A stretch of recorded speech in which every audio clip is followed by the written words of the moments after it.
Hello, welcome to my channel. Ananthalakshmi Indrani ఛానల్కు స్వాగతం. నేను ఈరోజు పునుగులు వేయటం చూపిస్తున్నానండి. మినపప్పు గ్లాస్ పోసుకున్నానండి, 3 గంటలు నానబెట్టాను. తర్వాత వాటిని గ్రైండర్ వేసానండి, మిక్సీ వేసినాక ఒక గిన్నెలో తీసుకొని ఇడ్లీ రవ్వ కూడా 1 గ్లాస్ నానబెట్టానండి, అది చూపించలేదు. అందులో కొంచెం సోడా, ఉప్పు, సాల్ట్ వేసి కలిపి పిండి పక్కన పెట్టుకున్నాను. తర్వాత బాండీలో నూనె వేడి చేసుకొని పునుగులు వేసుకుంటున్నానండి. నూనె వేడెక్కినాక పునుగులు వేయాలి.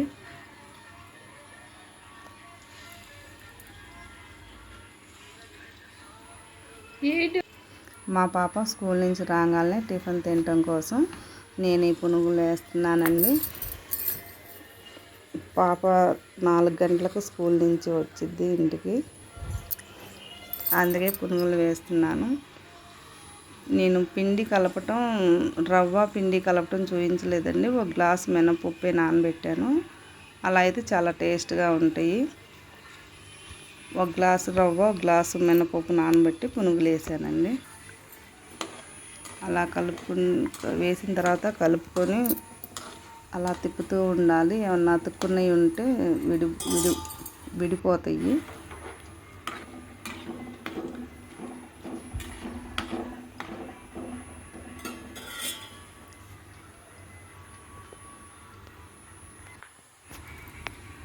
ఇలా ఎర్రగా ఏగనివ్వాలండి.